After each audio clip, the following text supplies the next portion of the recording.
आप सभी भाई बहनों का आध्यात्मिक ज्ञानात्मक चैनल की संध्या बेला ज्ञान कक्षा में एक बार फिर स्वागत है। आज की चर्चा का विषय है मन, अनपढ़ और बुद्धि। शब्द के साथ हमने लिखा है पढ़ी लिखी।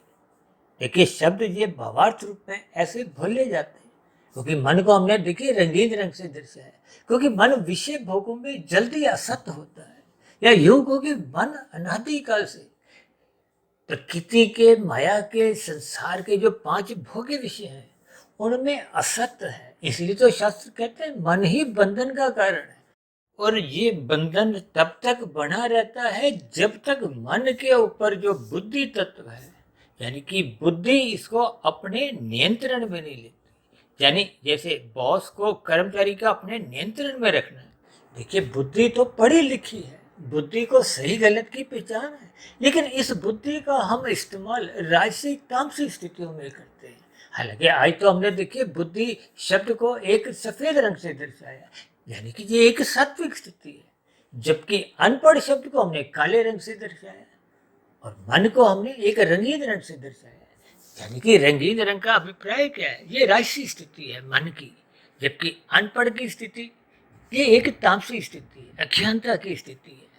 और पढ़ी लिखी बुद्धि तो तभी वो बनती है जब वो श्रद्धा पूर्वक सत्संग करती है, गुरु के प्रवचनों को सुनती है, शास्त्रों का स्वाध्याय करती है, ब्रह्म मुहूर्त में उठ जाती है।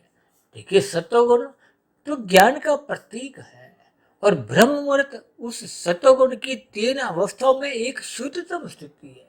यानी कि उस स्थिति विशेष का संग होने मात्र से बुद्धि में विवेक शक्ति जगने लगती है। विवेक शक्ति जगने से ही शास्त्रों का जो एक गूढ़तम ज्ञान विज्ञान है वो समझ में आने लगता है।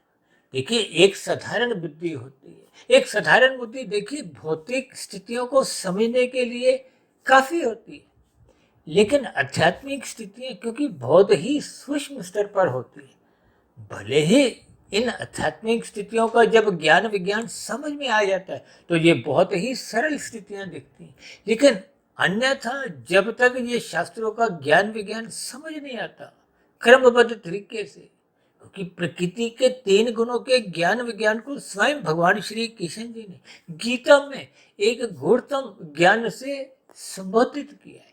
इसका अभिप्राय ये है कि प्रकृति के 3 गुणों की रहस्यमय स्थितियों को ज्ञान पूर्वक समझना कोई आसान नहीं है। देखिए, परमात्मा के प्रेरणा से, गुरु के आशीर्वाद से, ब्रह्म मुहूर्त के समय विशेष में हमने भी पिछले 5 वर्षों से प्रकृति के 3 गुणों की स्थितियों पर ही लगभग 2300 से अधिक वीडियो जो आज तक प्रसारित की हैं। देखिए, इन सभी स्थितियों को क्रमबद्ध तरीके से समझना होता है। आरंभिक स्तर पर तो कभी कभी देखिए शब्दों के अर्थ भी समझ नहीं आते, और अर्थों के बाद कहीं कहीं उन अर्थों के कुछ अलग अलग भावार्थ होते हैं, जो अलग अलग स्थितियों में, अलग अलग परिवेश में उनके अर्थ भावार्थ कुछ बदल जाते हैं। यानी कि इन सभी स्थितियों को क्रमबद्ध तरीके से आपको पढ़ना है, समझना है, इनमें जीना है। तभी तो शास्त्र बार बार कहते हैं कि जो मनुष्य सत्संग नहीं करता, सत्वगुण का संग नहीं करता, तो उसके जीवन में राजसिक तामसिक स्थितियां सहज ही बनी रहती हैं। ये राजसिक स्थितियां तो संसार में लगाती हैं, और जब संसार सत्वगुण की लगाम से मर्यादित नहीं रहता, देखिए सत्वगुण की लगाम का अभिप्राय क्या है? गीता में तो भगवान श्री कृष्ण जी ने अर्जुन के रथ के 5 घोड़ों की लगाम को अपने हाथ में रखते हुए यही एक ज्ञान उपदेश दिया।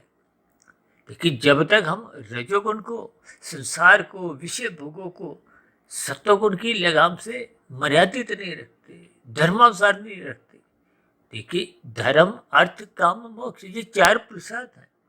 और जब जब रजोगुण बिगड़ता है, इसका अभिप्राय क्या है कि आपकी हमारी भोग इच्छाएं बिगड़ने लगी हैं, और बिगड़ने के लिए फिर आप और हम अधिक धन कमाते हैं।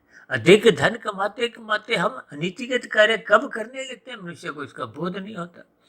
यानी कि जब अर्थ और काम बिगड़ने लगते हैं, और बिगड़ते तो तभी है जब हम धर्म को प्रथम स्थान पे रखते नहीं है, धर्म की 4 दीवारी मजबूत नहीं करते, और धर्म की चार दीवारी मजबूत तो तभी रह पाती है जब हम श्रद्धापूर्वक सत्संग करते हैं।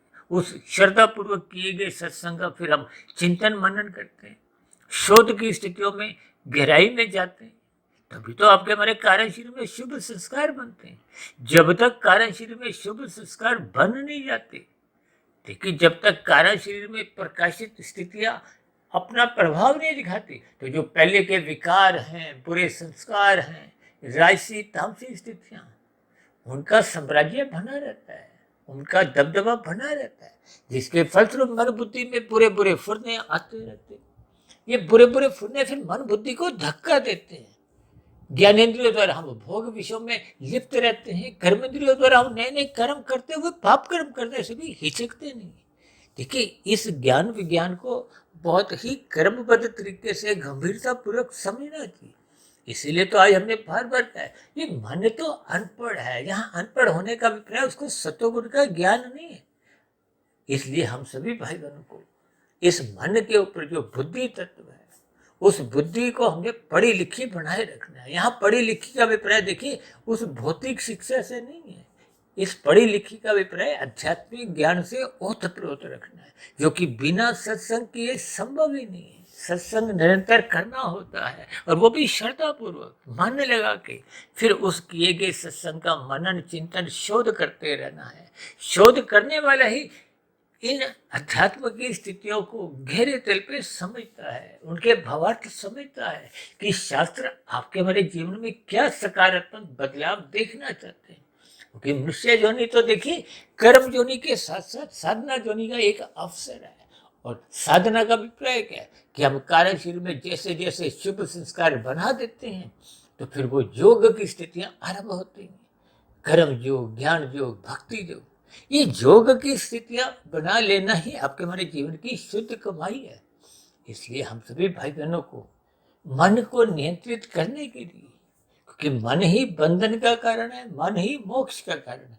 मन यदि संसार में ही लगा रहा तो ये बंधन बने रहते हैं, और फिर कर्मों के आधार पे कार्यशील की जैसी जैसी स्थितियां मरते समय होती हैं, उसके आधार पे फिर अगली जोनी का निर्धारण होता है। इसलिए हम सभी भाई बहनों को अपने जीवन में इस बुद्धि तत्व को पढ़ी लिखी यानी कि आध्यात्मिक स्तर पर इस बुद्धि में विवेक शक्ति जगाना होगा। विवेक शक्ति जगने पे ही ये मन को अपने नियंत्रण में रखती है।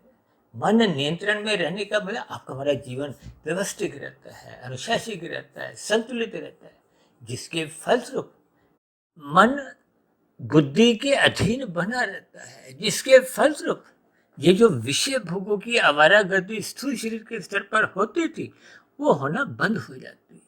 तो इन सभी स्थितियों को आपको हमें ज्ञानपूर्वक समझना होगा, यानी कि अपनी बुद्धि को सदा ही पढ़ी लिखी यानी कि विवेक शक्ति युक्त बनाना होगा, ताकि बिगड़े हुए मन को, अनपढ़ मन को एक नियंत्रण में लिया जाए। तो ऐसी सभी सात्विक शुभ स्थितियां आपके हमारे जीवन में भी बुद्धि की निरंतर बनती जाएं, ताकि आपका हमारा मन बिगड़े नहीं, विषय भोग एक नियंत्रण में रहे, ताकि आपका हमारा मिला हुआ जीवन सफल हो, सार्थक हो। इन्हीं शुभकामनाओं के साथ चर्चा विशेष को अब यहीं विश्राम देते हैं। कल सुबह फिर मिलते हैं ब्रह्म मुहूर्त ज्ञान उपदेश कक्षा में। तब तक आप अपने आध्यात्मिक मित्र सुधीर भाटिया फकीर को इजाजत दें।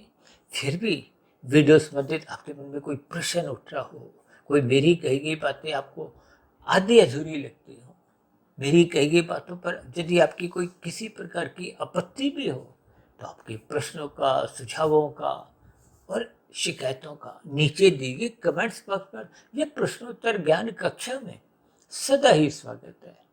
अब चर्चा विशेष को यहीं विश्राम देते हैं। आप सभी भाई बहनों को बहुत बहुत शुभ रात्रि, और सुबह ब्रह्म मुहूर्त में उठने के लिए, अपनी बुद्धि में विवेक शक्ति जगाने के लिए बहुत बहुत शुभकामनाएं।